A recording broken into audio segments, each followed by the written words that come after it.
Hey, what's going on, you guys? Alex Branding here, and I want to let you know that after I recorded this episode that you're about to hear, I went out and got a really special bonus for you. It is a free course from Eric Lofholm on how to operate at your highest level. Check this out in the resources section. Go to alexbranding.com/podcast and find the one labeled Peak Performance. Okay, let's dive into the episode. Alex Branding, your marketing coach. To master your marketing skills, he's the only way to go. And don't be that random marketing guy who just wings it every time. Master apps, Facebook, and your site. Alex will show you how to do it right. Don't fail hard with your marketing. Learn how to make money while you sleep. Hey, what's up, guys? Alex Branding here. I am going to share with you in this short podcast episode how I am able to get done in a single day what other marketing agency owners take an entire week to accomplish. Let's go over some peak performance tips. All right, so one of the biggest things that I hear from a lot of my coaching clients is that when I give them homework, they say things like, I don't know how I'm going to get this done. I don't have enough time in the day. Can you help me figure out how I'm going to squeeze this in? Things like that. And I want to start this episode off by sharing with you that peak performance, when you're able to operate every single minute of the day that you're working at your most efficient, it is not willpower. It is not grit. It is not a mindset. It is a learned skill. This is not a switch that you can just turn on and off. This is a learned skill where you set up habits, mindsets, and strategies to make the most, to squeeze every ounce of productivity out of you that you have for the entire time that you're working. One other note on this is peak performance requires a start and a stop. In other words, if your mindset right now is I'm going to work from the time that I wake up to the time I go to bed, then you are already setting yourself up for operating at a average or even mediocre level of effort throughout the day because you are telling your mind that you have all the time today to get things done. I'm going to share with you over the next couple of minutes here why it is so important for you to have a start time to your day and an end time. So let's just dive right into the strategies. Number one, when you wake up in the morning, the first thing that you need to do is say, what am I doing today that's going to move the needle in my business? What is that thing, that one thing that I have to get done today that's going to take my business to the next level? That could be, I'm going to make 25 prospecting touches today. That could be, I'm going to record a webinar today.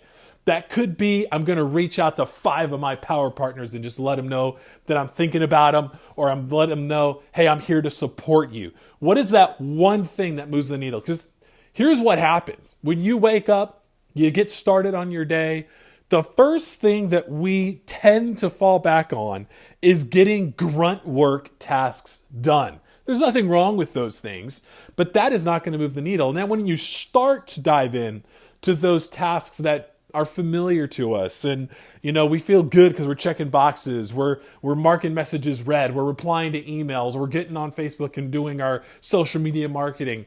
Those things feel good, but they're not doing anything for us, really. They're not moving the needle. Those are just things that we have to get done anyways. But when you write down, this is the one thing that I need to do, when you focus on that first, you're going to get it done.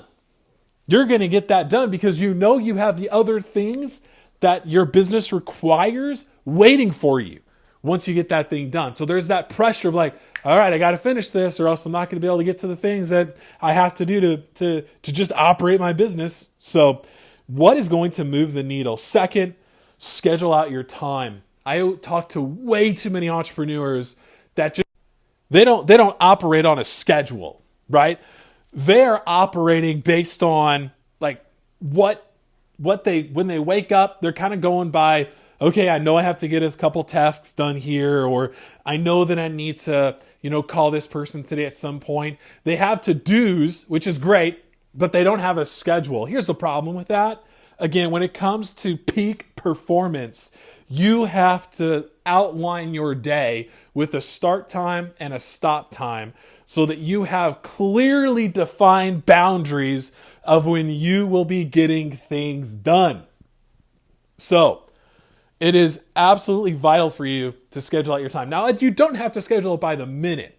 I recently posted on Facebook and I asked my audience, I said on a scale of 1 to 10, 10 being I schedule myself to the minute, 1 being I barely know what day it is. How tightly do you follow a schedule?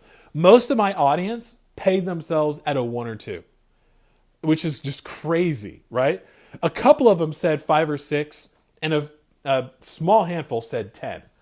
I would consider myself a 7, and here's why. I don't schedule myself to the minute, but I do have very clearly defined time blocks where I have given myself permission to perform these tasks and only these tasks at a specific time. My best time when I'm in my zone of genius is between 8 and 11 a.m. And so I don't even schedule any appointments in the morning until 10, and sometimes I even block that off because I know that I have to get some stuff done. So for me, the morning time, that's when I'm at my best. I schedule that out, I block it out, I say this is when I'm moving the needle in my business from 8 to 10. And then I have appointments from 10 to 12, I have a break, and then from 1 to 4, I am crushing it with my sales presentations, my coaching appointments. If I have any other calls that day, I'm handling that. That's the time. And then from 4 to 5, that's my wrap up. I'm getting my team ready for the next day. I'm answering questions, responding to emails, etc. So I have a clearly defined schedule that not only puts the move the needle tasks in front, but also schedules time for everything else that I have to get done. It is rare that I have something on my to-do list for a specific day that does not get done that day. Rare. And I'm not saying that to boast. I'm saying that I'm setting myself up for success. Third tip, it's all about your environment. Have you set yourself up so that peak performance and getting things done is the only option that you have? Too many people, me included, for years, I set myself up so that it was almost impossible for me to operate at my peak efficiency. Let me give you some examples of things that you're doing to cripple yourself and your efficiency, your productivity. Number 1, if you do not have something to write down ideas, thoughts, or reminders next to you as you work, what's going to happen is you're going to get things that pop in your mind. They're going to distract you. And until they are out of your head and on paper or email to somebody, that will continue to kind of rattle around in your head and distract you. So you need to make sure that when those ideas pop in your head, you do them. Number 2, one of the main reasons why you're not getting things done effectively and at the max productivity throughout the day is because you are taking way too much time to perform simple tasks.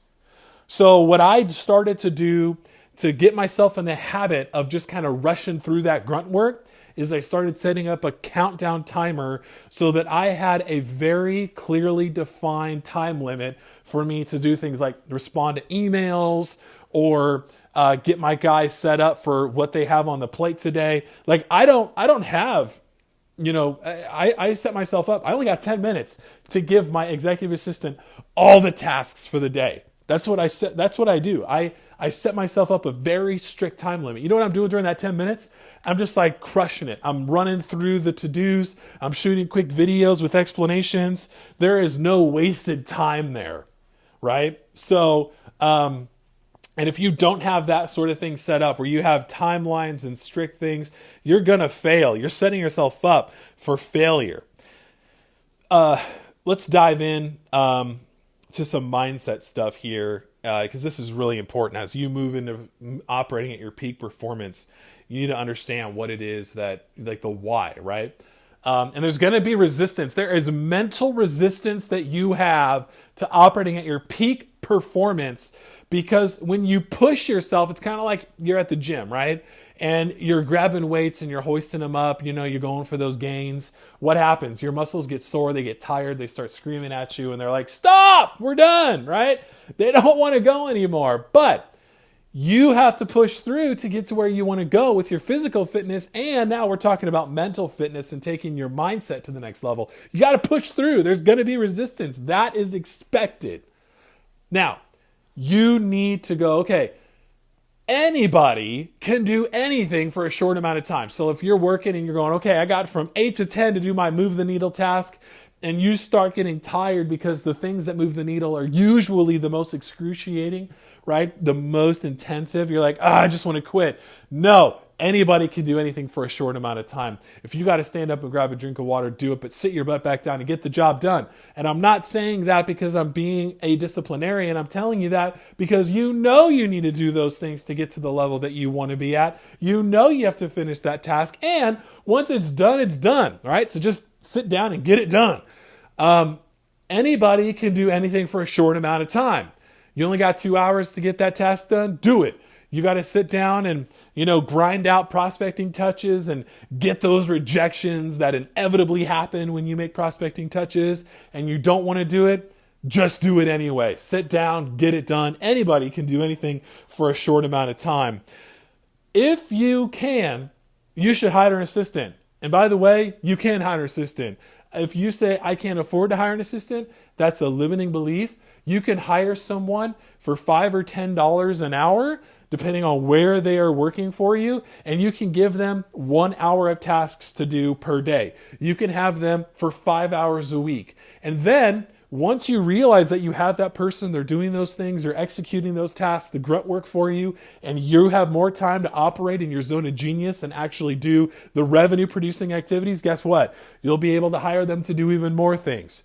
And you'll be able to start delegating more and more tasks to your executive assistant, to your remote virtual assistant, to whatever the team member is that's on your staff right now. The more that once you start down the road of having an assistant, you'll never go back, because it's going to be so much more efficient for you to just hand these tasks off. It's going to be a whole new world. So you should be hiring an assistant so that you can operate at your peak performance by delegating the things that are outside of your tasks that only you can do. The other thing, I want to give you a word picture for you, and I'll close with this, and that is the VCR versus the DVR. So my business coach, Eric Loffel, who has really helped me learn a lot of these peak performance strategies, he shared a story that resonated with me. About 15 years ago, his family had a VCR and they were recording shows. They loved to watch shows together as a family. They really liked being able to sit down together when they were all done with their school and he was done with work and watch shows together. But when he had a VCR, it didn't happen very often, right? He recorded anywhere from 10 to 15 shows an entire year. Why? Because he had to get the VCR, he had to get the blank tape, he had to set it up, and he had to sit there to play it and make sure it worked right. It was just kind of a drag, right? Then he got a DVR, he got the TiVo. And they started recording 1 or 2 shows a day. Why? They weren't more motivated to record shows. He didn't need a coach. He didn't need additional motivation. It wasn't the fact that he didn't want to do it anymore when he had a VCR to a DVR. It was the structure.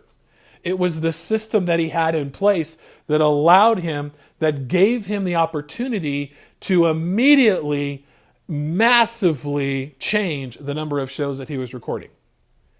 What does that look like in your business? What is the VCR that you are currently using because it's comfortable and you know how to operate it? Then you're not willing to invest in the new system that you know will take you to the next level, but there's fear there. What is your VCR? Think about that. I hope this podcast just rocked your world, gave you a bunch of new ideas. Shoot me an email or a Facebook message letting me know that this resonated with you. Have a great rest of your day.